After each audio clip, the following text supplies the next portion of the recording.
Okay, so today what we're going to do is we're going to take this board and my crochet letters and we're going to glue them down to create a Valentine sign. First, what we're going to do is just going to play around with placement.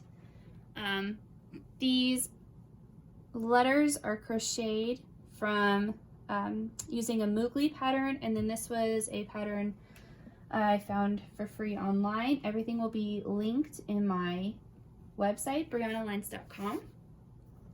So I have a regular board painted, and I'm going to use Fabri-Tac.